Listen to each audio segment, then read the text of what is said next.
don't have to be an expert on motorcycles to know that old is new again. That's why it's really interesting to come to a show like the Progressive International Motorcycle Show and find all the motorcycles that actually inspire the current trend. Clutch Grove is fortunate enough to have a volunteer expert. Oh, I'm an expert, am I? Okay. To talk to us about this. It's Michael Fitterling. Not only is he here representing the Vintage Japanese Motorcycle Clubs of North America, he is also an editor of Vintage Japanese Motorcycle Magazine. So we're editor to editor here. Yeah. All right, so we don't want to go into editor speak. No. So tell us a little bit about the magazine, first of all. Well, the magazine goes to every one of our close to 4,000 members across North America. Okay. So we're mainly in the U.S. and Canada. We have a few foreign members. It's a 64-page full-color magazine. It comes out every 2 months. So every member gets 6 issues a year. A lot of how-tos, a lot of collection stories, ride stories, and then we cover our events like this one. Awesome. So obviously, for you to be a member of the club, do you have to own a vintage magazine, a vintage Japanese motorcycle? No, we don't require anybody to own one. And in fact, we have quite a few members who don't own vintage bikes. A lot of the people just join for camaraderie. Awesome. If you like vintage bikes and you like to get together and go on rides and see old bikes, that's what we're all about. It's more about the camaraderie. It's really Beam Triumph that started the whole, hey, we like this old style. There's something to be said for a cafe racer, bobber, whatever you want to classify it as, right? Yeah, it brings back a lot of memories for a lot of people my age or a little older that grew up on those, and cafe racers has been a great new development in that, and that was a lot of young people are getting into those Japanese bikes because of that, because they're still affordable to buy used. You can still find very good deals, and you can't say that about a lot of other European and American bikes anymore.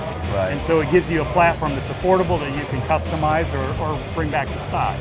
And that's the beauty about what the cafe racer truly is. The cafe racer and the bobber was all about you buy something cheap and just fix it up. You customize it to what you want, right? Exactly, yeah.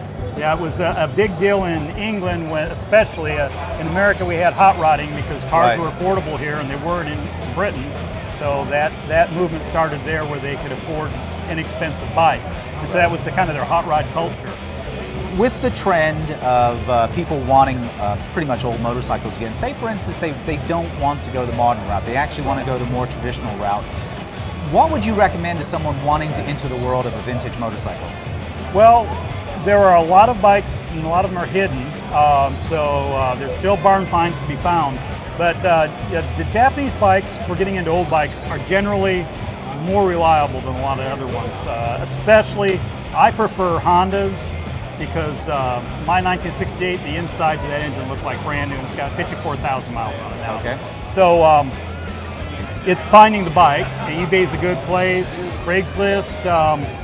Our magazine has classified ads, but there are a lot of bikes that just need some cosmetics and some cleanup. Most of them need carburetors cleaned.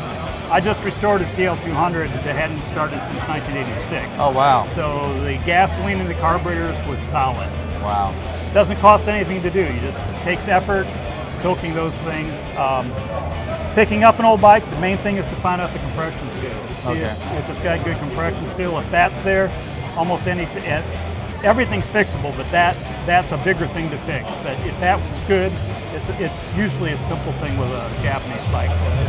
What I'm hearing you say, Michael, is it's all about you have to really do your research before you go into a vintage motorcycle. It's not like walking into one of these showroom floors and buying it off. You pretty much A, have to know what you want, and B, the availability of parts, I would think. Right. And what the skill level is going to be required to put it back together. Yeah, some brands are easier to find parts than others. Honda still stocks some things in the dealerships, even from '68. Right. But they're all available though, and some are aftermarket. But it's better to start out with some kind of resource for if you pick the bike that you want to get, and you've got the bike and start working on it, to start looking for sources of knowledge. Right. The club's a good place. There are online websites. I had a Suzuki Savage for a while. It's an 86 single-cylinder 650, and there's a forum that just specializes in that. Really, if you get these things running, most of them have low mileage when you find them. If you get them running right, they're as reliable as a new bike. Little things, vibrations of things are an issue, but that's all fixable on the road with, a pair of pliers and a screwdriver. I've never been really stuck on mine, Good. So, Cool. Michael, thank you very much. Okay. You're welcome.